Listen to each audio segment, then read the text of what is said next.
Ah, le cinéma. Qu'est-ce qu'on y tient au 7e art, avec ses grands classiques? Depuis maintenant plus de 120 ans, l'industrie cinématographique et ses artistes ont créé un nombre incalculable de films. Pour être plus précis, rien qu'en 2009, l'Inde en produisait 1200, pendant que les USA en produisaient 700, et nous, petits Français que nous sommes, 230. Vous vous doutez bien que parmi tous ces films, tous n'ont pas eu le même impact sur le spectateur, ni ne sont de la même qualité d'ailleurs. Alors parfois certains se démarquent, et la magnifique force de la mémoire collective sélectionne pour nous les futurs et les anciens classiques du cinéma. En tant que cinéphile averti et étudiante en cinéma, je n'ai pu que remarquer la place importante que nous apportions aux grands classiques et à la culture générale dans le sens de culture commune. J'en ai même parfois un sentiment désagréable de compétition. De nos jours, on entend souvent la remarque qu'on ne peut être un bon critique ou un bon cinéphile si l'on n'a pas vu ces classiques. Mais pourquoi cette idée préconçue? Le cinéma reste une expérience personnelle. Alors pourquoi ce devoir d'intérêt commun de voir des films que d'autres que nous ont jugés parfaits et incontournables? C'est ce que traitait le youtubeur Durandal il y a quelques mois avec sa critique d'Autant en emporte le vent, vidéo qui relança le débat que j'aborderai aujourd'hui. Parallèlement à Durandal, j'ai également remarqué une envie nouvelle de faire ou de refaire découvrir les classiques d'avant aux générations de maintenant. Avec 120 ans derrière nous, il y a un tel choix de répertoire qu'on en perdrait la raison. Mais heureusement pour moi, pour vous, pour nous, beaucoup d'initiatives sont mises en place pour rediffuser dans nos salles obscures les papis et mamies des classiques.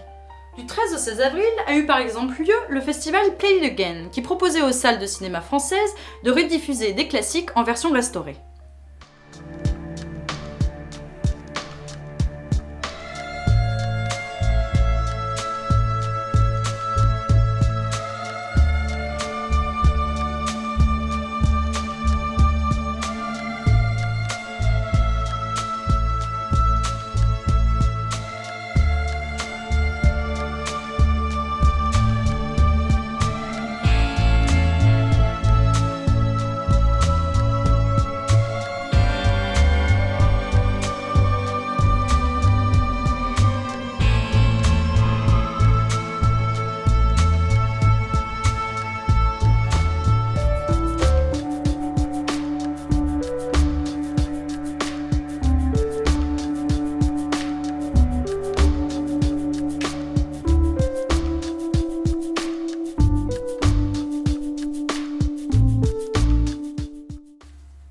Nous aurons d'ailleurs aussi droit en juin 2016, dans la ville de Trouville-sur-Mer, à la première édition Mesdames, Messieurs du Festival international du film culte.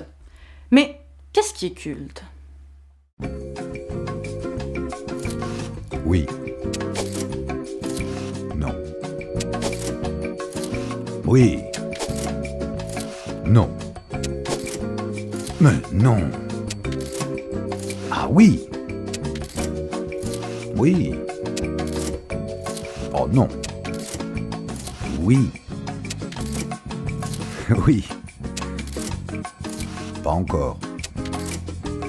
Oui. Oui. Non. Oui. Oui. Non. Oui. Oui. Mais non. Oui. Oui. Mais non. Oui.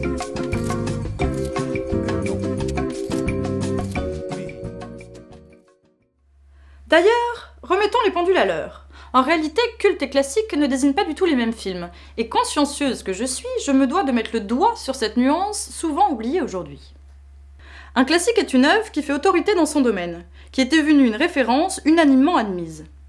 Ce terme ne fait référence qu'à sa réception, qu'à la reconnaissance durable que l'œuvre obtient au sein de la société qui la reçoit, et de l'importance qu'elle prend dans la culture. Ce terme est lié à celui de chef-d'œuvre, qui si lui aussi fait référence à la postérité de l'œuvre, a une toute autre connotation. Un chef-d'œuvre fait référence au degré d'achèvement de l'œuvre en elle-même, ou comparé aux autres, et met en jeu la notion de maîtrise, voire de génie, de son artiste. Et un film culte, c'est encore une autre histoire. Comme l'expression le dit, mais on est un petit peu idiot, sont classés dans films cultes les films auxquels une partie plus ou moins importante des spectateurs voue un culte. Citizen, I am Captain Obvious. Yeah, tell me something I don't know. À la base, cela ne désigne ni un genre au sens propre, ni une qualité esthétique, seulement des films que le public, souvent des admirateurs fidèles habituellement fanatiques, se sont si bien appropriés que des univers entiers ont été construits autour des films. Source de fascination et d'obsession, vous trouverez forcément goodies, t-shirts, cosplay, conférences et rassemblements à votre goût. D'ailleurs, on dit répliques cultes et non classiques. Et plus personnellement à chacun, ce sont certainement les films que vous ne pouvez vous empêcher de voir tous les jours finissant Paris, compris dans les mois à 30 jours, dans les années paires et impaires. Soit tout le temps. Et ce n'est pas le cas d'un classique ou d'un chef-d'œuvre. Aussi riches soient ces multiples définitions qui regroupent des films géniaux, et aussi géniales soient ces manifestations organisées pour notre plus grand plaisir, pourquoi cela met-il une pression sur les cinéphiles amateurs et confirmés ? Pourquoi avoir vu les classiques est-il si important ? Pourquoi dit-on souvent à son pote qu'il n'est pas un vrai cinéphile s'il n'a pas vu Citizen Kane et Chantons sous la pluie ? Et pire encore, s'il ne les a pas aimés. C'est le débat qu'a récemment essayé d'exposer Durandal dans sa chronique Pourquoi j'ai raison et vous avez tort sur Autant en emporte le vent. Les grands classiques, base de la culture cinéma d'aujourd'hui, ont été mis sur un piédestal et sont devenus intouchables. Pourtant, les films ne sont pas immuables, le temps influe alors sur eux et notre avis aussi devrait évoluer. Si leur statut était peut-être légitime à une époque, l'est-il forcément aujourd'hui ? Il faut savoir que Autant en emporte le vent était le premier film américain diffusé dans les cinémas français après la Libération. Pas de doute que cela devait être quelque chose de sacrément marquant. Mais aujourd'hui, sincèrement, vous avez vu Laura qu'engrangeait ce film ? La plus belle histoire d'amour de tous les temps ? Vous l'avez vraiment regardé ? Jusqu'au bout ? Je vous laisse aller trouver Durandal pour mieux comprendre de quoi il en retourne, c'est QFD. Revenons à notre question. Pourquoi cette pression imposée ? Car pression il y a. Un autre côté possible à la définition de classique est ce qui s'enseigne en classe. Eh bien justement, arrivé en L1, on m'a distribué une liste subjective de 300 classiques à voir absolument avant la fin de mon cursus. Absolument. On ne m'a pas dit « regarde un film par semaine pour te faire ta culture ». Non, le message était bien clair. Il faut avoir vu ces classiques pour pouvoir commencer à se prétendre, peut-être, débutant en cinéma. Sinon, on a raté sa vie.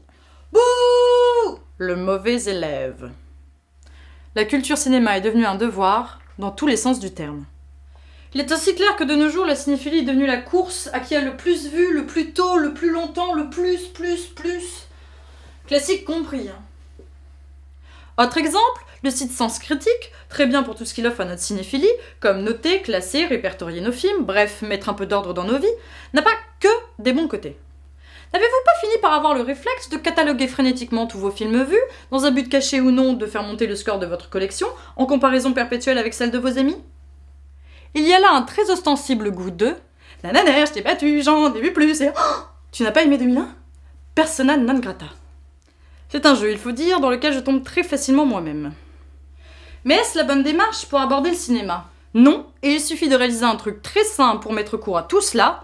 Vous ne les verrez jamais tous. Ni moi, ni vous, ni votre grand-père, ni le président du festival de Cannes. Jamais. Paix à ton âme, cinéphile rigoureux. Voilà la vraie tragédie de ta vie. Ok, c'est tragique, mais c'est aussi ça la beauté du cinéma.